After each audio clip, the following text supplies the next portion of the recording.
Well, it's official. Donald J. Trump, president, again, 47th president, 45th, and now 47th president. The official inauguration held yesterday. I did a video on that prior to the inauguration actually taking place, maybe a half an hour before the actual ceremony kicked into gear. And I gave a couple thoughts on that. And we're going to do more of that today. I have to discuss the inauguration, some of the things I took away from it, some of the things that are standing out in the minds of others, and a couple things regarding the outgoing administration, the criminal organization known as the Biden administration, which we say, sayonara, keep in touch, don't really want to see you again. So let's get into it. Time to Talk podcast. Welcome to the Time to Talk podcast. I am Charles, your host. I'm sure you guys watch this and you have thoughts. I know many people do this morning. A lot of things stand out about that inauguration that I will touch base on. But first, before I even get into that, I want to go back to Biden and his pardons, right? And looking at specific, like what he did. I mentioned this a little bit yesterday because, again, these pardons came roughly like 5 minutes before Trump was even doing his inaugural address in the Capitol Rotunda. So it's really just criminal the way it was done, and I guess maybe you could sort of see the smugness or the look on Biden's face as he sat there next to Trump, and the idea. I wonder if Trump even knew at that very moment that that Biden had issued those actual pardons. I don't know. But the Fauci thing, first of all, Fauci being probably one of the worst criminals in the history of the world when it comes to the pandemic, right? The whole COVID pandemic. I mean, essentially, we know now through the research, through all the reporting and the ongoing reporting and the ongoing investigations that actually have been taking place behind the scenes regarding Fauci and gain of function research. And if you look at the pardon, it's interesting for you to take note of the fact that this pardon was conveniently dated back to 2014. Why? Why were they dated back to 2014? Does anyone know? But leave a message in the comments. If you know, raise your hand. I should be doing a live stream right now just so I can see actively how many people know why this pardon, preemptive pardon, was issued as a blanket sort of protection for Anthony Fauci. 2014 is when the United States, there was a bill regarding gain of function research being like, you can't do that.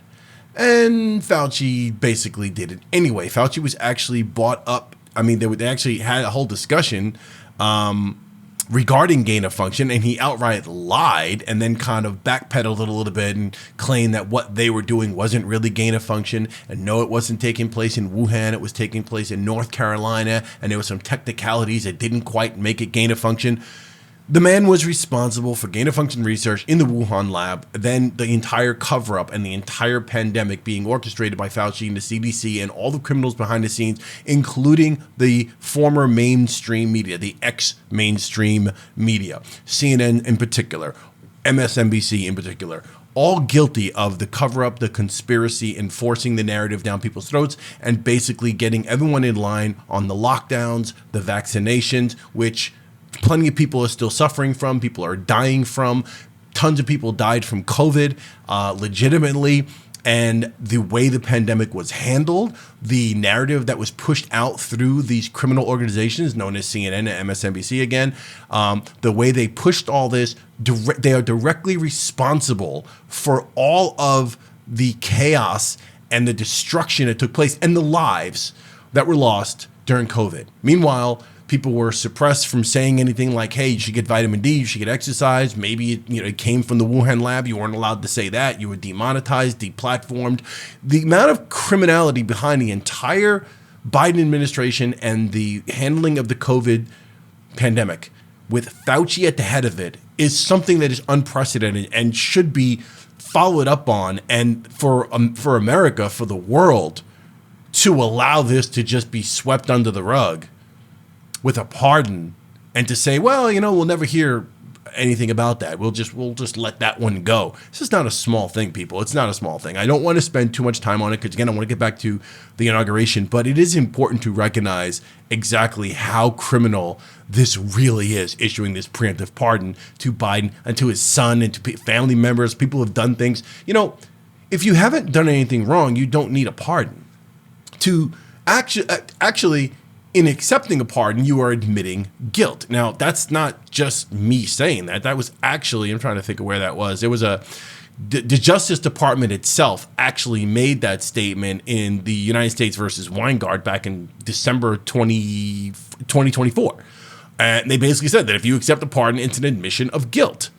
Okay, so you can look this up. So I just find it interesting. And it's also quite telling that if you go back to many of the CNN, MSNBC interviews, Don Lemon, Rachel Maddow, Jake Tapper, Anderson Cooper, and Cuomo, all saying things about Trump, who was going to issue preemptive pardons. And they were basically saying he can't do that. It was going to destroy the precedent, like all sorts of things. Is this right? Can he do that? How bad does this make us look? Rachel Maddow scratching her. Like, it was a dramatic video.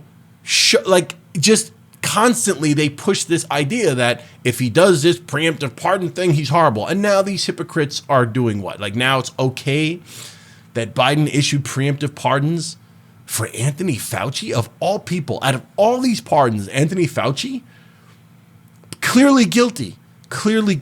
And it's really disgusting that we had to, that we're just, so many people are just sitting back and are going to accept this. But let's just move on from the outgoing former president of the United States, Biden, the legacy, which would be that of corruption, criminality, warmongering, genocide. Let's just move past that and let's get to the actual inauguration. All right, so the actual inauguration with Trump. Now, interesting, it was in the rotunda, so, indoors because of the inclement weather and things being really cold out there. It's interesting because the way the speech went and the way the intimacy of the environment was totally different than the normal inaugurations that we see. Where you normally see an inauguration, it's all these people out on the mall or wherever that is outside, and it's huge, and it's all there's a lot of people out there, and everyone's kind of spread out, and the main people are up front, and the president stands behind this windscreen / bulletproof thing, and it's a much grander thing because you have that audience. This was a much more almost like a presidential, the State of the Union address thing. We've got everyone standing around, people, the Republicans standing up and the Democrats sitting down kind of thing, and every time Trump said something, I thought it was interesting. We've got obviously the entire so-called oligarchy that is surrounded Trump, which would be Bezos, Zuckerberg, and Musk. Right, these are the richest men out there, and they're there, right? Something I want to point out about that, like if you're going to make the statement about oligarchy and about these billionaires having their hand in politics and being part of this all and controlling the government, just recognize that billionaires traditionally have their hands in the pockets of politicians and a part of the deep state and a part of the actual real power that run the country and run the world. It's nothing new. These just happen to be the in crowd, the cool kids at the moment. So it makes sense that they were there from a Trump perspective, and I guess Barron Trump having something to do. I'm surprised Rogan wasn't standing up there. He's nowhere near worth the money they're worth, but he's part of the popularity of the whole thing. And these are the in-crowd kids. They're not like the old, stodgy, traditional billionaires that have supported and funded the government and their initiatives and such, and getting policies pushed through, but they're older men that are just kind of quiet. You really would not know the names of these big billionaires who are actually running things behind the scenes. These billionaires, these guys, again, Musk, Zuckerberg, Bezos, they happen to be the in-crowd. They happen to be the cool kids of the moment. So love them, hate them, whether they're running things, not running things, pushing their own agendas through, which clearly they are.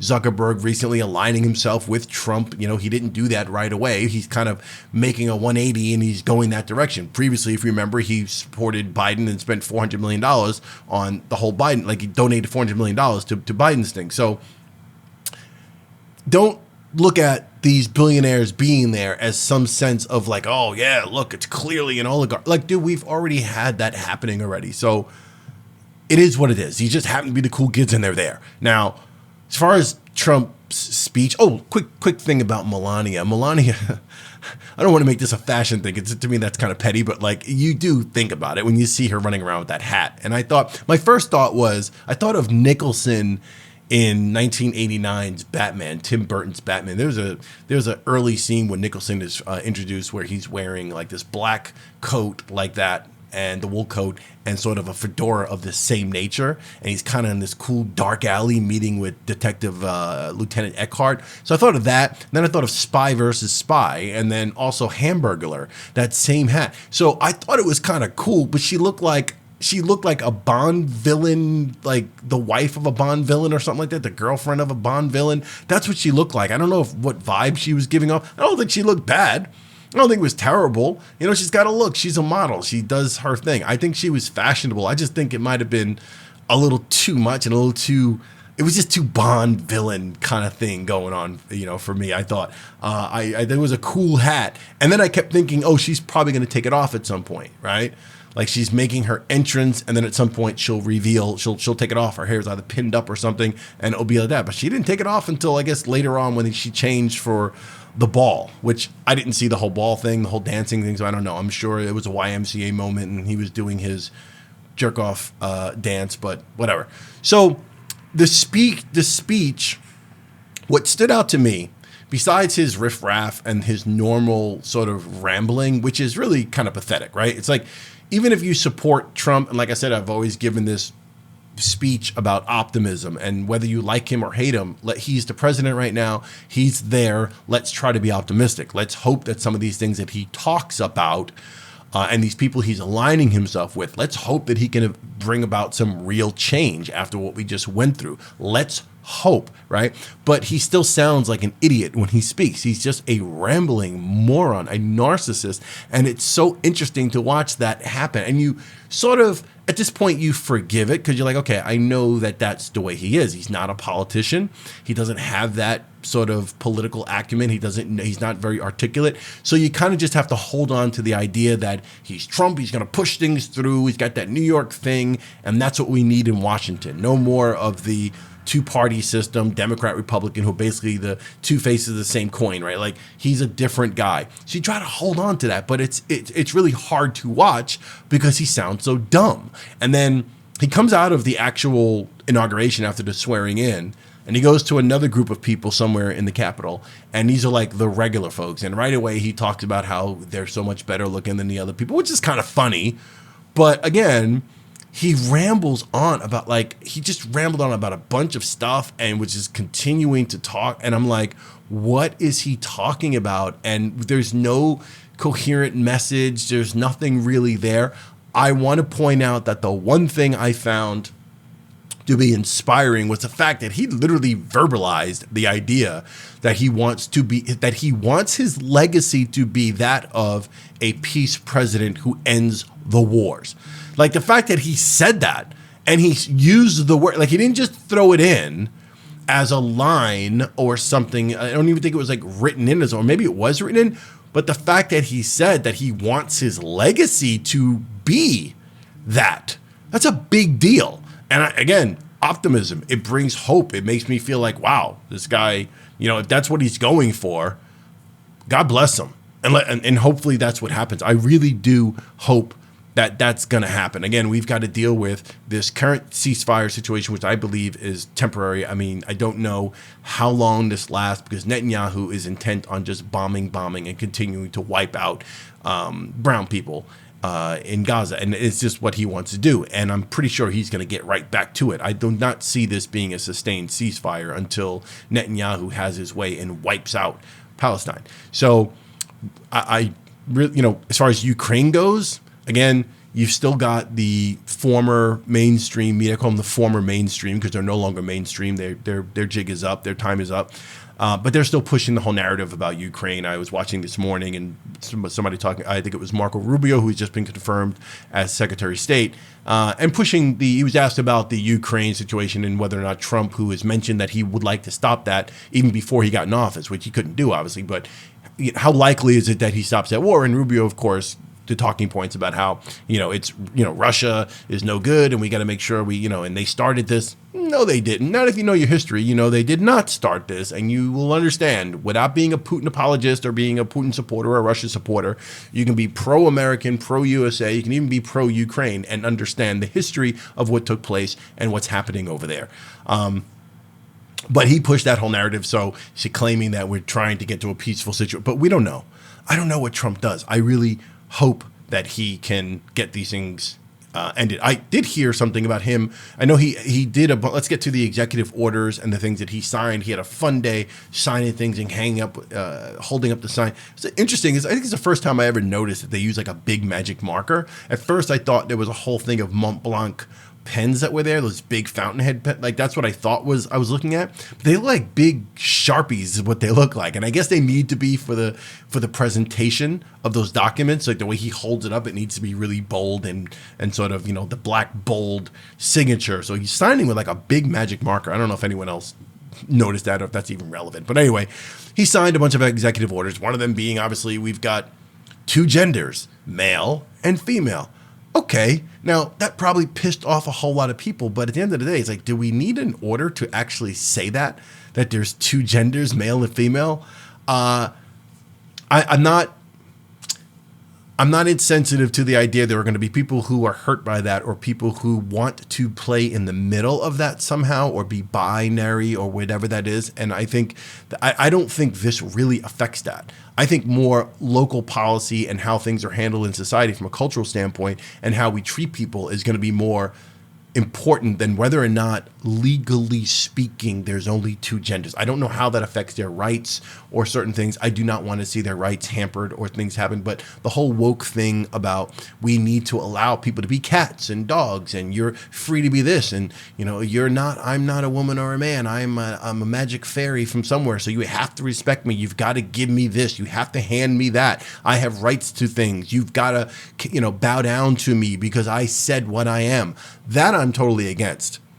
Okay, so this whole thing about the male-female thing, it's important, it's not important. I kind of agree with it. Yeah, there's male and female, as far as I'm concerned. The other thing I thought was interesting that he plans to, and I don't think he signed it yet, but he plans to reinstate the unvaccinated military members. I think there's like 8,000 of them with back pay. People who didn't get vaccinated, who refused that criminal vaccine during the pandemic. These people were let go, and he's going to bring them back. You could hate Trump all you want. That's a good thing. Because if I can guarantee you, if Harris did that, you'd be applauding it. You'd be so like, yeah, that's good. Trump did it, so I suggest you applaud it because I just think that's a good move. These people did not want to get vaccinated. They should not have. No one should have been made to take that vaccine. You should not have been mandated. If you wanted to take it, you certainly should have. If you were in a high-risk category, a high-risk group, you were obese, you were a certain age, you had certain comorbidities, and most definitely that vaccine probably helped you. But nobody should have been made or forced to suffer humiliation over not taking it or standing up for your rights as a citizen to not want to take it. And certainly our military should not have been reduced based on the fact that you didn't take a vaccine that we're telling you to take. So I'm really happy that he's actually doing that. And then you got all the other orders, as far as pulling out of the Paris climate control initiative and all that stuff. Like, that's going to come down to how much of a climate person you are or not. How much money is going to be saved by not being in it? What is the effect on the planet? What is our role in all this? I don't know. I'm not Leonardo DiCaprio. So, I don't know. Bunch of things happening, and he's making moves right away. As far as the border goes and, getting into that, he's just making his moves, and we'll see what happens. We have to keep an eye. I continually say this in my videos when it comes to Trump. We're at the point now, first 100 days, we've got to keep an eye and see what happens, see who's going to get confirmed, who's not going to get confirmed, who's going to do what Tulsi Gabbard's going to do if she gets in, what Pete Hegseth is going to do if he gets in. We need to pay attention. We got to pay attention to Elon and see to what degree things get a little out of control. Now, speaking of Elon, we have this, whatever he did, his salute of my heart goes out, but it wasn't like heart, right? I think normally when people do that, my heart, it's sort of like you kind of pound your chest, you hit your heart. It's like a heartfelt thing. And then you show love. It's usually like a fist pump of some sort. Maybe that was too ethnic for him. I don't know, to do a fist pump. But instead, he does this sort of Heil Hitler move, which people are speculating was intentional, right? And then people are saying, hey, you're taking it out of context. All he meant was my heart, because if you listen to what he says, my heart goes out. But it's the way he did it is really what counts. it's kind of it's the way he did it. It's the context. It's knowing that he's on that stage and he's got that many eyes on him, and the way he did it. And again, he's slightly off. He's a weird guy. He's on the spectrum for a lot of things. And it's Elon Musk. So I'm not going to join in the crowd of like, chastising this guy and coming down on him and hating Elon Musk. I'm not selling my Tesla anytime soon, okay? Because he did that. I think he's just insensitive. It's not even insensitive, because insensitive would mean that he meant to do that. And I think he's just like tone deaf and like daft when it comes to certain things, right? And I think even though he meant to, he's an awkward guy. Have you seen him dance? Have you seen him like try to talk, get through sentences and try to be funny or try to be cool? He's not like a cool guy. He's cool kind of by nature just because of like some of the things he's done. And, he's dressed in black. He's kind of that guy. He's not like he's not like Bezos, right? But as far as his like legitimate cool thing, he's kind of like the normal like offbeat white boy dancing at a club. Like he doesn't have that cool factor. So I think the way he did the gesture, while if you put it in a clip, yeah, it looks really bad. But I'm going to say I don't think that he did that on purpose. I don't think it was meant to be a Hitler-esque thing. So let's just, let me know in the comments what you think about that. I don't know. All right, so that's the inauguration.